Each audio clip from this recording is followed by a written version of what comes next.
A'udzu billahi minasyaitonir rajim. Bismillahirrahmanirrahim. Wa idz qala rabbuka lil malaikati inni ja'ilun fil ardi khalifah. Ketika Tuhanmu berfirman kepada para malaikat bahwasannya aku hendak menciptakan seorang pemimpin di muka bumi. Qalu ataj'alu fiha man yufsidu fiha wa yusfiku ad-dima' wa nahnu nusabbihu bihamdika wa nuqaddisu lak. Para malaikat berkata, ya Allah, apakah engkau ingin menciptakan pemimpin itu dari jenis yang akan merusak di muka bumi dan saling menumpahkan darah? Qala inni a'lamu ma la ta'lamun. Allah berfirman, sesungguhnya aku mengetahui apa yang kalian tidak ketahui. Menjadi sebuah pembahasan di kalangan para ulama dan mufassirin adalah pertanyaan bagaimana malaikat bisa mengetahui bahwasannya manusia itu akan membuat kerusakan di muka bumi dan saling menumpahkan darah. Ada 12 versi berkaitan dengan hal ini. Namun di antaranya adalah karena para malaikat mengetahui unsur penciptaan manusia Nabi Adam, dan mereka juga mengetahui bagaimana kisah kehidupan di muka bumi sebelum diciptakannya Nabi Allah Adam kita. Jadi dahulu kala, kalau menurut riwayat sekitar bahkan 6.000 tahun sebelum penciptaan Nabi Adam, atau beribu-ribu tahun sebelum penciptaan Nabi Adam, dua rumpun makhluk yang diberikan taklif berakal, selain binatang-binatang purba, juga ada manusia purba. Yang disebut dengan dua rumpun ini adalah dari jenis manusia dan jin. Apa yang mereka lakukan di muka bumi setelah telah disaksikan oleh para malaikat, bahwasannya pada akhirnya mereka saling berperang dan menumpahkan darah.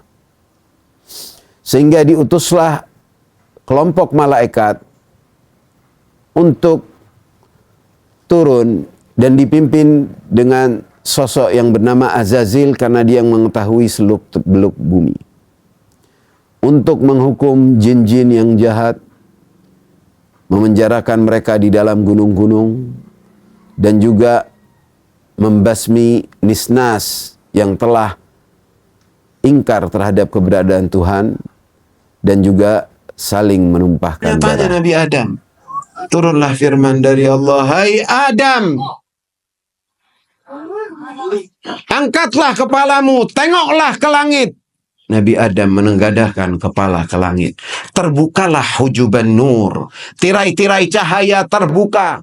Sampai pada puncaknya Nabi Adam melihat dan membaca suatu ukiran yang terukir sebelum lahirnya, dan dengannya lahirnya dengan bentuk huruf yang dipelajari sehingga menjadi Al-Quran. Nun wal qalami wa ma yasturun. Al-qalam yang telah terangkai itu teks dan tulisan dengan cahaya di langit. La ilaha illallah Muhammadun Rasulullah. Ya Allah, gerangan siapa yang kau sandangkan namanya dengan namamu?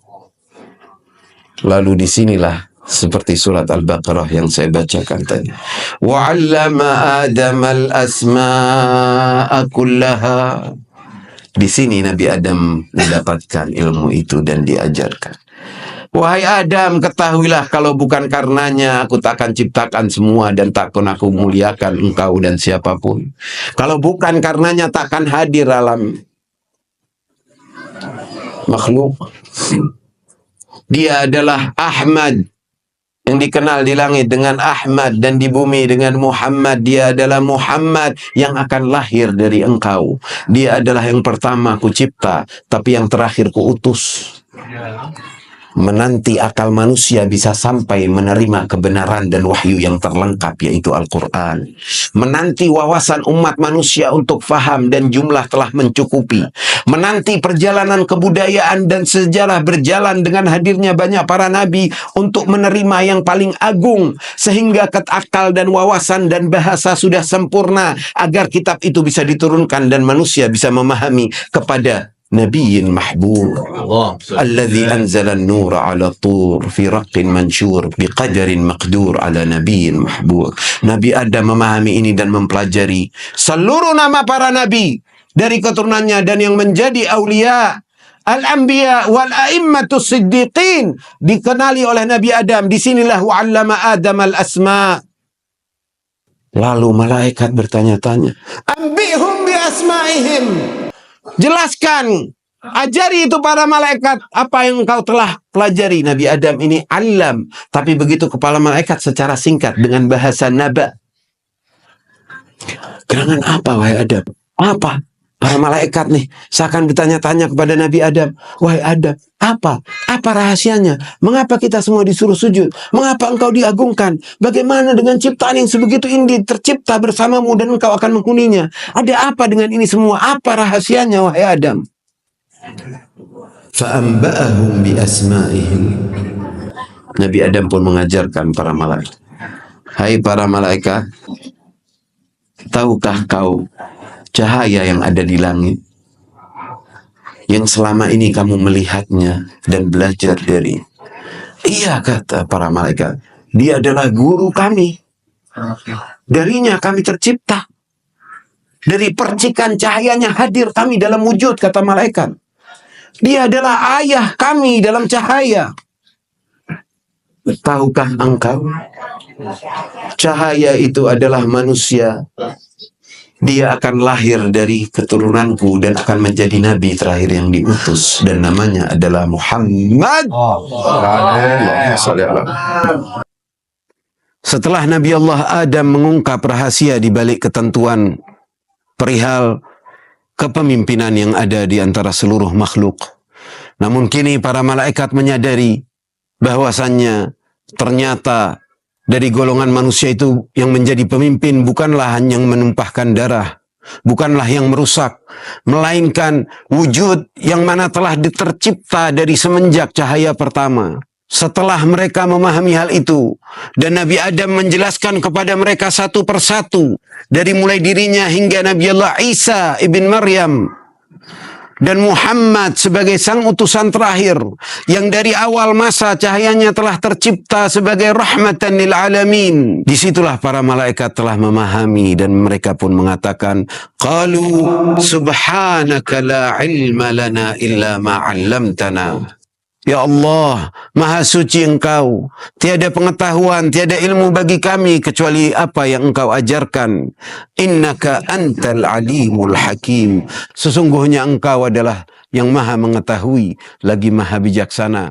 Terjawablah bagi kalangan malaikat seluruhnya akan filosofi kepemimpinan dan di mana dia harus berada. Di makhluk yang diberikan ikhtiar, yang telah terhubungkan hadir dari raga dan jasmani dan rohaninya terkumpul padanya, hal yang berada dari awal masa dan dari tempat yang tertinggi dan juga tempat terbawah bumi telah menyatu pada dirinya, yang mana dia punya kemampuan untuk berdurhaka, tetapi dia tidak melakukan itu. Dia punya kemampuan untuk memilih, tapi dia terus memilih untuk mendekat kepada Allah. Mereka adalah para manusia suci yang namanya sudah tertuliskan di langit dari ukiran cahaya dan dilihat oleh Nabi Allah Adam, dan lalu penduduk langit pun mulai memahami.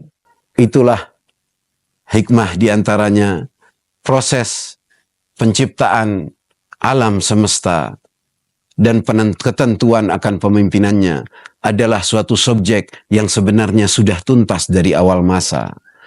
Yang sebenarnya hikmah dan filosofinya bisa kita gali dari tadabbur dan tafakkur pada ayat-ayat suci dan penjelasan yang ada dalam hadis para nabi. Sehingga tema dan topik yang seakan adalah sebuah kisah yang berjalan sebegitu saja, namun memuat hikmah yang sebegitu dalam, dan dasar-dasar akidah yang sebegitu kuat. Dan di sini ada sebuah hikmah yang sangat penting, bahwasannya Allah yang maha mulia, maha mengetahui lagi maha bijaksana, memulai dengan yang terpenting. Oleh karena itu, pada hakikatnya Allah telah mencipta khalifah sebelum khaliqah itu sendiri.